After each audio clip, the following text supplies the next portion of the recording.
Bonjour, je suis Olivier Clémence et tu écoutes Réussir mon e-commerce. Réussir mon e-commerce, c'est un podcast qui a pour mission d'aider les nouveaux e-commerçants et ceux qui sont déjà lancés à créer une entreprise rentable et bienveillante. Parce que je suis convaincu que ce sont les entreprises, quelle que soit leur taille, qui ont le pouvoir d'améliorer le monde dans lequel nous vivons. Dans ce podcast, je te partage des conseils, des astuces, des idées et des retours d'expérience pour t'aider à développer ton entreprise de manière respectueuse et élégante. Allez, c'est parti pour un nouvel épisode. Salut, j'espère que tu vas bien. Aujourd'hui, j'aimerais te parler des visios en live que tu peux faire avec tes clients. Pourquoi je veux te parler de ça ? Tout simplement parce que, à mon sens, aujourd'hui, ça se fait pas encore énormément, mais dans quelques années, ça sera un standard en fait. Et comme tout ce qui est technologie, tout ce qui est nouveauté, etc. Vaut mieux être le premier à les utiliser parce que quand ça va devenir un standard, toi, tu seras déjà encore un step plus loin, une étape plus loin. Tu maîtriseras complètement l'outil et tu auras déjà bénéficié en fait de l'avantage de mettre ça en place avant tout le monde, avant de le mettre parce que tu es obligé de le faire, parce que c'est devenu un standard dans le e-commerce. Et donc, aujourd'hui, la visioconférence, ça s'utilise pas mal dans tout ce qui est vente de formation, etc., mais très très peu finalement dans le e-commerce. Et c'est dommage parce que je pense qu'on peut faire énormément de choses. Les problèmes du e-commerce, tu les connais, c'est la distance. C'est-à-dire que si moi je vais acheter sur un site e-commerce, je peux pas toucher le produit et je peux pas savoir qui est derrière le site en fait. Et évidemment, ça a créé des problèmes de confiance. J'ai pas forcément confiance, je suis pas sûr que le produit soit exactement celui que je veux, qu'il soit à la bonne taille, qu'il soit exactement comme je l'attends, et je suis pas sûr que je puisse faire confiance à la personne qui est derrière le site e-commerce. Est-ce qu'elle va m'envoyer le produit ? Est-ce que je vais pas avoir des problèmes ? Si j'ai un problème avec le produit, est-ce qu'elle va me reprendre mon produit sans me poser de problème et me rembourser ? C'est des questions auxquelles on n'a pas vraiment la réponse, même si c'est indiqué sur le site, même si on a des conditions générales et des choses comme ça, ça nous donne pas forcément confiance. La vidéo live, donc les visioconférences que tu peux faire avec des clients, ça solutionne ces problèmes. Ça solutionne pas complètement, c'est pas comme si tu avais la personne et tu pouvais lui serrer la main. Quoique en ce moment, en période de Covid, de toute façon, on serre la main de personne, mais c'est pas la même chose que si tu avais la personne complètement devant toi dans le magasin, mais on en est vraiment très proche et du coup, ça aide vraiment à réduire ce problème de confiance, à faire en sorte que les gens aient beaucoup plus confiance en toi. On ne pourra pas toucher le produit, mais toi, sur ta visio, tu peux montrer ton produit, tu peux montrer les détails du produit et vraiment faire quelque chose où on peut aller beaucoup plus loin qu'avec des simples photos et même une vidéo en fait que tu aurais fait parce que tu as l'interaction avec les utilisateurs que tu n'aurais pas sur une vidéo qui est enregistrée et qui n'est pas en live en fait.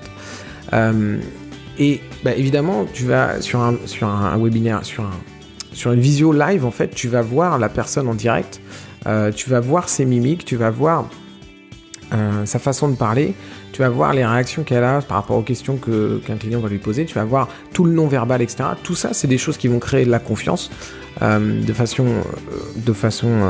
inconsciente ou consciente, mais voir la personne véritablement en live, réagir aux questions qu'on peut lui poser, ça nous permet de savoir si on peut avoir confiance en cette personne ou pas. Et c'est un véritable avantage pour toi parce que tu le sais, la confiance client, j'ai fait toute une série d'épisodes sur le sujet, je t'invite à aller les retrouver si tu veux.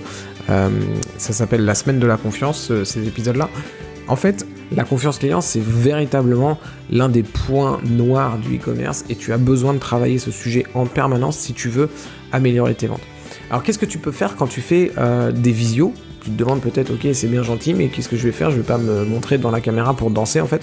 L'idée, c'est pas ça. L'idée, c'est de réfléchir à ce que tu peux faire vraiment avec de la visio live avec tes clients. Et la première chose que tu peux faire, c'est vendre. Par exemple, moi, j'ai une personne qui est dans mon programme de formation qui, en fait, a eu l'idée de faire des présentations de ses produits, tout simplement. Elle prépare tous ses produits, elle les présente, elle les met de façon joliment chez elle, etc. Et après, elle filme, en fait. Elle se filme elle et elle filme ses produits et elle montre les produits en détail, elle les tourne, etc. Et elle répond aux questions des gens, elle montre, si la personne elle a une question sur la solidité du produit, elle peut lui montrer qu'il est solide, etc. Donc elle montre vraiment en détail ses produits, elle peut interagir avec les clients, elle peut revenir sur un produit si un client lui dit tiens, j'ai pas bien vu celui-là, est-ce que tu peux me le remontrer ? Est-ce que tu peux me montrer par exemple un certain détail ? Est-ce que tu peux me montrer la version dans une autre couleur, etc. Tu vois, ça lui permet vraiment de répondre vraiment aux questions des gens sur le moment, mais en montrant vraiment ce qu'est son produit. Et évidemment, elle en répondant. Et encore une fois, ce que je te disais, c'est qu'elle est aussi face à la caméra, donc du coup, on peut avoir confiance en elle parce qu'on sait qui nous vend les produits en fait. Donc ça, c'est la première chose que tu peux faire, c'est vendre tes produits un peu comme si tu étais sur un marché en fait, ou un salon en fait, mais au lieu que les gens viennent directement dans le salon pour voir tes produits, en fait tu vas les montrer en visio et tu vas inviter les gens. Tu peux utiliser Zoom pour faire ça, c'est très très bien, ça suffit amplement pour faire ce genre de choses. Et tu invites les gens, tu leur dis voilà, à telle heure je fais une présentation live de mes produits, venez poser vos questions, venez découvrir les produits, etc. Et tu peux les inciter à s'inscrire et à venir en leur disant qu'il y aura une promotion spéciale ce jour-là pour les personnes qui seront présentes, ou un cadeau spécial, ce que tu veux, mais simplement pour les personnes qui sont présentes ce jour-là. Et du coup, tu auras du monde qui va venir et qui découvrira tes produits d'une façon différente et qui pourra acheter sur le moment. Donc ça, c'est la première façon de faire. Tu peux aussi faire du service avant-vente avec la visio. Comment tu fais ça ? En fait, le chat que tu peux avoir sur ton site, qui est un peu impersonnel, tu sais, t'as la petite fenêtre de chat qui apparaît, qui dit « Vous avez un problème, posez-nous la question ». Bon, c'est un peu impersonnel, c'est juste du texte. La plupart des gens ont peur d'avoir un robot en face d'eux, et dans pas mal de cas, c'est un robot qui va leur répondre. Donc, le chat, ils l'utilisent pas forcément, ou alors ils n'ont pas forcément les réponses qu'ils veulent avec, surtout si c'est un robot qui est là pour répondre. Alors que, en fait, tu as des systèmes qui existent qui vont te permettre de mettre cette petite fenêtre, mais de dire, voilà, c'est pas un chat, en fait, c'est clique ici et on va faire une visio ensemble et on a un conseiller qui va te répondre, en fait. Et en quoi c'est vraiment puissant ça ? Encore une fois, tu vas tout de suite avoir la confiance. La personne de ton client, en fait, il va pouvoir se dire je vais vraiment pouvoir poser mes questions, je vais vraiment avoir des vraies réponses parce que c'est un vrai humain derrière, on peut pas remplacer la personne derrière la webcam par un robot, on n'y arrive pas encore. Et autre chose, c'est que ces systèmes la plupart du temps te permettent de filmer ton écran. Et si ton utilisateur il est un peu perdu sur ton site, il n'arrive pas à trouver le produit, tu peux lui montrer, tu peux filmer ton écran, lui dire voilà, il suffit d'aller ici, vous allez cliquer ici, etc. Et tu lui montres exactement le chemin à faire pour peut-être passer sa commande, pour trouver le produit qu'il a besoin ou lui répondre à ses questions. Donc tu peux le faire, tu vois, en service avant-vente pour aider, pour convertir plus, pour aider les utilisateurs qui ont un peu du mal et pour aider les utilisateurs qui ont des questions mais qui voudraient pas parler à un robot ou qui veulent vraiment parler à un humain derrière parce que ils ont ce besoin de contact humain et de savoir qu'ils s'adressent à une vraie personne. Tu peux évidemment l'utiliser pour le service après-vente de la même manière. Simplement, tu peux aller encore plus loin. Tu as des systèmes qui vont te permettre, tu as même des systèmes assez poussés, qui vont te permettre de demander à ton utilisateur de prendre son téléphone, de filmer le produit par exemple et de te montrer le problème en fait. Et il y a même des systèmes qui te permettent de faire des annotations directement sur la vidéo qui est en train de faire ton client pour lui montrer sur quoi il faut appuyer, etc. éventuellement sur le produit, mais toi en tout cas ça va te permettre de voir le produit en direct, de voir quel est le problème avec le produit et de guider ton client dans la manipulation du produit, de voir comment il peut résoudre son problème sans que tu aies besoin qu'il te renvoie le produit. Et toi ça va te coûter de l'argent, qu'il te renvoie le produit, que tu lui renvoies un autre, etc. Toi ça va être compliqué, ça va prendre du temps, ça va prendre de l'argent, alors que là peut-être en 5-10 minutes tu vas pouvoir résoudre le problème du client, qui va évidemment être beaucoup plus satisfait parce que là tu vas lui résoudre son problème en 10 minutes plutôt que de devoir recevoir le produit et de lui renvoyer, donc lui ça va lui prendre plutôt une semaine, 15 jours. Là en 10 minutes tu as résolu son problème, toi tu n'as passé que 10 minutes en SAV et tu as renforcé encore une fois ta relation avec ton client parce qu'il a eu un humain qui l'aidait, qui était vraiment volontaire pour lui résoudre son problème. Donc tu as véritablement renforcé la confiance que ton client peut avoir en toi et donc tu l'as fidélisé. Donc ça peut être un très très bon moyen de réduire ton SAV et en plus de fidéliser tes clients et de réduire tes coûts au passage. Donc pense-y, si tu as des produits que tu peux peut-être résoudre le problème en voyant le produit et en aidant ton client en direct, ça peut être une excellente solution pour réduire tes coûts et pour fidéliser tes clients. Et enfin, dernière manière, enfin c'est pas la dernière, c'est la dernière que je te propose aujourd'hui, mais il y a sûrement plein de façons d'utiliser la visio et je t'invite vraiment à être imaginatif, à être créatif sur le sujet parce que je pense qu'il y a énormément de choses à découvrir et à faire avec la visio. Mais en tout cas, ce que tu peux faire, c'est découvrir les besoins de tes clients. Comment tu fais ça ? Mais en fait, au lieu de faire un zoom où tu vas leur dire je vais vous vendre mes produits, je vais vous présenter mes produits, vous les vendre et vous faire une promo, bah, tu fais un zoom où tu dis en gros on va discuter. Et moi je suis là pour vous partager mon expertise, vous aider. Si vous avez des questions, vous venez et puis on se fait une petite discussion sur le sujet. Ça peut être un rendez-vous ponctuel, comme ça peut être un rendez-vous régulier. Tu peux faire ça une fois par mois, une fois par semaine. Et puis tu peux avoir 4, 5, 10, 15, 20 personnes qui viennent à ton Zoom, et le but c'est de discuter et de voir un petit peu, ok, c'est quoi vos problématiques, comment on peut vous aider, nous en tant qu'experts et toi t'es expert de ton sujet, et tu peux répondre à leurs questions. Évidemment, en répondant à leurs questions, il y a des fois, ce qui est génial, c'est que tu vas faire de la vente sans vendre, c'est qu'en répondant à leurs questions, il y a des fois tu vas dire, bah écoute, ton problème, ce produit-là, il le résout, quoi. Enfin, toi de voir.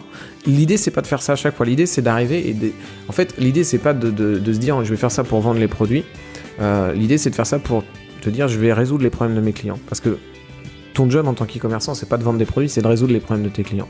Et il y a des fois, tu vas résoudre les problèmes de tes clients simplement en leur donnant un conseil, mais il y a des fois, le conseil, c'est d'acheter le produit, tu vois. Et donc, il faut vraiment que ce soit dans cette optique-là que tu fasses les choses, en disant, ok, moi, je veux vraiment t'aider à résoudre ton problème. La meilleure solution de résoudre ton problème, c'est le produit. Si c'est le produit qui est vraiment la meilleure façon de résoudre son problème, tu lui proposes. Si c'est pas le produit, t'essayes pas de le vendre ton produit. Tu donnes vraiment la meilleure réponse à ton client, et si c'est un conseil gratuit, c'est un conseil gratuit. Et donc, l'idée de faire ça, c'est finalement, encore une fois, d'améliorer toujours la relation que tu vas avoir avec tes clients, tout ce que j'ai dit depuis le début, et aussi de découvrir leurs besoins, en fait, de découvrir c'est quoi leurs problématiques. Tu vas voir que tu as des questions qui vont revenir régulièrement, et qu'à un moment donné, tu vas dire, ok, qu'est-ce que je peux faire avec ces questions? Et il y a plein de choses que tu peux faire avec ces besoins qu'ils ont et ces problèmes qu'ils essayent de résoudre. Tu peux, par exemple, ça peut être un contenu que tu vas créer sur ton site, une vidéo, un article, etc., et qui va t'améliorer peut-être ton référencement naturel sur YouTube ou sur Google. Ça peut être déjà ne serait-ce que ça. Ça peut être aussi de voir des nouveaux produits qu'il faut que tu rajoutes dans ton catalogue parce que tu n'as pas ce qu'il faut. Ça peut être tout un tas de choses en fait qui vont te permettre de mieux comprendre ton client, et plus tu comprends ton client, mieux ton business va se porter parce que tu sais ton business il est là pour résoudre les problèmes de tes clients, et donc il faut que tu connaisses au maximum tes clients, et donc faire une réunion régulière, je sais pas, t'appelles ça comme tu veux, la pause café, comme tu veux, mais en fait l'idée c'est que ce soit plutôt informel. Chacun vient, on vient discuter tranquillement, on pose des questions, et toi en tant qu'expert, tu apportes ton expertise, et toi ça va te permettre de découvrir de plus en plus les besoins de ton client et d'y répondre de mieux en mieux.